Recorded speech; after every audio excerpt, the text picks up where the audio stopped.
आम्ही सगळ्या राज्याला दुष्काळी भागात अतिवृष्टीच्या वेळेस, त्याच्यामध्ये गारपीट झाल्यानंतर, अवकाळी पाऊस पडल्यानंतर, काही नैसर्गिक संकट आल्यानंतर अशा पद्धतीनं कसं आधार द्यायचा आणि बाहेर काढायचं हे आम्हाला समजलेलं आहे.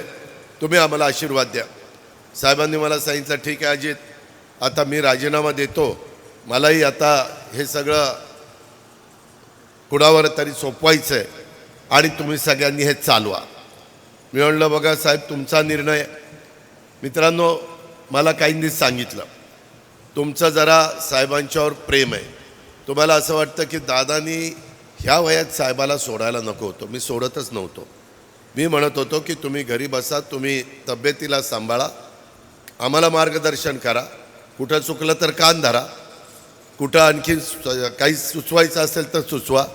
जसं मी 30-32 वर्ष तुमचं ऐकत आलो आहे, तुम्ही म्हणाल ते आम्ही करत आलो आहे. 2004ला मुख्यमंत्रीपद आपल्याला मिळत होतं, तरी साहेब म्हणले घ्यायचं नाही. नाही नाही साहेबांनी सांगितलं, आता भाजपबरोबर जायचं, आता शिवसेनेबरोबर जायचं, आता काँग्रेसला सोडायचं. आता काँग्रेसला का सोडायचं, तर परकीय मुद्दा, सोनिया गांधी परकीय स्त्री आहे अशा मुद्दा काढला. हे सगळं तुमच्या समोर आहे मित्रांनो. तरी आम्ही चू केलं नाही. वास्तविक प्रत्येकाला कुणीतरी संधी देतं. काही लोक म्हणतात अजित पवारला साहेबांनी संधी दिली. अरे हो ना, पण साहेबांना पण चव्हाण साहेबांनी संधी दिली. कुणीतरी तुमच्यातल्या बसणाऱ्या, किंवा आता इथं वेगवेगळी मेघना बसलेली आहे, बाकीचे सगळे सरपंच आहेत, आमचा मानसिंग आहे, सुरेशराव आहेत, बाकीचे सगळे तिथं बसलेत, प्रदीप आहे, सगळे इथं. प्रत्येकाला कुणीतरी संधी दिली. मी माझ्या राजकीय आयुष्यामध्ये अनेकांना पिंपरी चिंचवडमध्ये आमदार केलं आहे, अनेकांना खासदार केलं. आता डॉक्टर कोल्हे आमच्या विरोधात मतं मागायला येतो, त्यांना पक्षात मी घेतलं आहे, उमेदवारी मी दिली, त्याच्यामध्ये निवडून आणण्याच्या करता दिवस रात्र एक झालो. परंतु 5 वर्ष त्यांनी लोकांना संपर्कच ठेवला नाही. त्याच्यावर मी येतो. पण मित्रांनो, चव्हाण साहेबांनी संधी देऊन पण 78लाच 11 वर्षातच साहेबांनी चव्हाण साहेबांना सोडलं. काय वाटलं असेल चव्हाण साहेबांना? चव्हाण साहेब नंतर इतके खचले की त्याच्यामध्ये 84ला चव्हाण साहेबांचं दुःखद निधन झालं. कारण एकदम कोरी पाटी होती. आमचं अख्खं घराणं केंदुरकरांनो शेतकरी कामगार पक्षाचं होतं. फक्त काँग्रेसमध्ये पवारसाहेब होते, तरी चव्हाण साहेबांनी त्यांना तिकीट दिलं. काँग्रेसवाल्यांनी विरोध केला. आम्हाला आजी आजोबा सांगायचे की बाबा, का तर हा इतका तरुण मुलगा, लग्न पण न झालेला.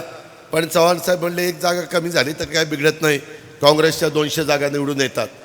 आणि तिथं संधी दिल्यामुळं आज पवारसाहेब इथपर्यंत पोहोचलेले आहेत. आम्हाला पण संधी मिळाली, परंतु एकदाच संधी मिळत असती, नंतर तुम्हाला तुमचं काम करावं लागतं.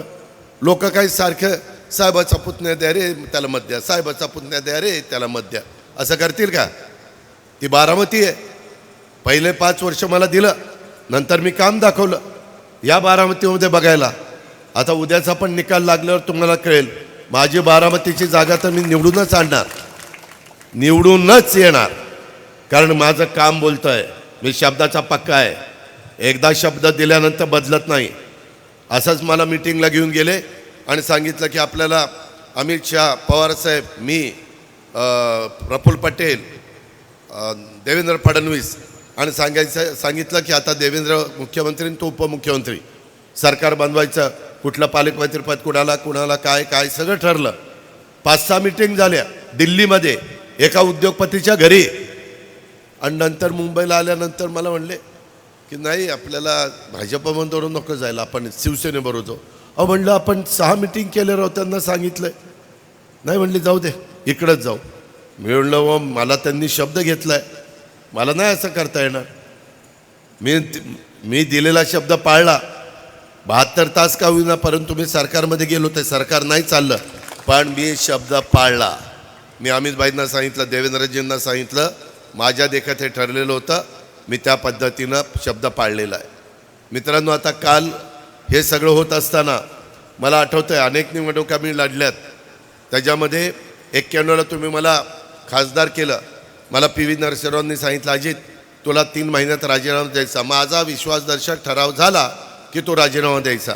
आणि म्हणलं मी काय करायचं, तू जायचं तिकडं आमदार व्हायचं.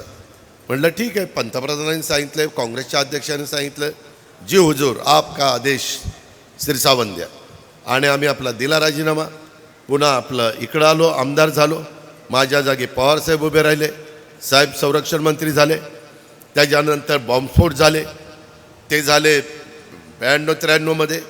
ते झाल्यावर पी व्ही नरसिंहराव म्हणले, आता शरदराव तुम्ही मुंबईला गेल्याशिवाय गत्यंतर नाही, तुम्हाला आता सुधाकर नायका नाही झेपत नाही, तुम्हीच गेलं पाहिजे. साहेब पुन्हा आले. साहेब म्हणले आता अजित पुन्हा राजीनामा द्यावा लागेल, कारण ती जागा खाली करावी लागते.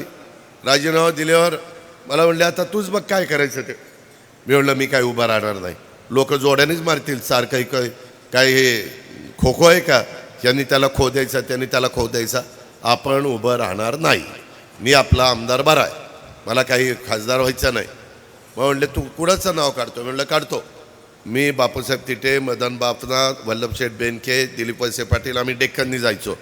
त्यावेळेस पुणे मुंबई रस्ता 8-8 तास लागायचे चोकअप व्हायचा. आणि डेक्कननी जाताना माझी आणि बापूसाहेबांची सीट जवळ आली होती, जवळ बसलो होतो. बापूसाहेब बी स्किल तुम्हाला सगळ्यांना माहिती आहे. आणि बापूसाहेबांना म्हणलं बापूसाहेब आता ही जागा रिकामी झाली, तुम्ही राहता का खासदार केलं उभं. त्यांनी असं माझ्याकडे बघितलं, मी खासदार केला. हा म्हणलं राहा ना. ते सगळा खर्च तू करणार असेल तर मी राहील उभा, सगळा प्रचार तू करायचा, सगळं तू करायचा. म्हणलं हा करतो. म्हणलं बघा बदलायचं नाही. नाही म्हणले नाही बदलत. म्हणलं मी साहेबांना बोलणारे रात्री, साहेब तिकडं आहेत. ते म्हणले बोल. साहेबांना सांगितलं साहेब बापूसाहेब तिथे अनेक वर्ष आपल्याबरोबर आहे, ते खासदारकीला उभं राहायला तयार झाले, आपण त्यांना उभं करू, आम्ही सगळा खर्च त्या ठिकाणी करतो, जो काही निवडणुकीच्या आचारसंहितेप्रमाणे असतो तो, आणि निवडून आणू. त्या पद्धतीनं आपण सगळ्यांनी बापूसाहेबाला निवडून आणलं आणि खासदार केलं. तुमच्या गावामध्ये सदाशिवराव थिटे, त्यांना पण पंचायत समितीचा सभापती, मी अनेकांना तुमच्या तालुक्यामध्ये सभापती केलं आहे, त्याच्यामध्ये त्यांना आपण संधी दिली. मी आत्ता सदाशिवरावला फोन केला, अरे सदाशिवराव मी गावात आलो राव, केंदूरला तुझा पत्ता नाही. दादा मला माहितीच नाही म्हणला सभा आहे. आता काय कपाळाला हाणावं, बाकीच्या एवढ्याला कळलं ना, आमच्या सादाला कळलं नाही. पण म्हणलं ठीक आहे. आता सुरेशने फोन लावून दिला होता मला, आता मला म्हणतोय प्रदीप फोन केला होता, ठीक आहे आता त्याच्याच गावात येऊन त्याला खोट्यात कुठं पाडतात आहे, तर काहीतरी काम असेल, हरकत नाही. परवा पण मला ते भेटलेले होते. मित्रांनो भावनिक होऊ नका, मी काही चुकीचं केलं नाही. आता काय केलं, पवारसाहेब काल काय जाहीर केलं की म्हणले आता काँग्रेसमध्ये जायचं, असं मी पेपरला वाचलं. आता म्हणलं जी काँग्रेस सोडली, परदेशी परदेशी परदेशी मुद्दा करून, ते मुद्दा केला 10 जूनला आपण नवीन पक्ष स्थापन केला 99ला, आणि ऑक्टोबरला तर लगेच 4 महिन्यात काँग्रेसबरोबर आम्ही गेलो. साहेबांना म्हणलं साहेब काय हो, अजित ही आपली स्ट्रॅटेजी आहे, स्ट्रॅटेजी. आता स्ट्रॅटेजी म्हणल्यावर जी हुजूर, आणि आम्ही आपलं करायचो. मित्रांनो कधीही शब्द मोडला नाही 30-32 वर्षात. मला सांगा आता मी पण 60च्या पुढे गेलो राव, किती दिवस आम्हाला कधीतरी चान्स आहे का नाही, आम्ही काही चुकीचं वागतो का. त्यामुळं भावनिक होऊ नका. तुमचे प्रश्न तुम्ही बारामतीच्या पण लोकांना विचारा. आम्हाला पवारसाहेब आमचं दैवत आहे त्याबद्दल दुमत नाही, परंतु प्रत्येकाचा काळ असतो. कुठंतरी 80 वर्षाच्या पुढं गेल्यानंतर नवीन लोकांना संधी द्यायला पाहिजे. केंदूरकरांनो, मी जर साहेबांचा मुलगा असतो तर मला संधी मिळाली असती का नाही, असती का नाही, मिळालीच असती. फक्त आम्ही त्यांच्या मुलगा नाही म्हणून मला संधी नाही, हा कसा न्याय. आम्ही दिवस रात्र राव काम केलं, सगळा जिल्हा सांभाळला.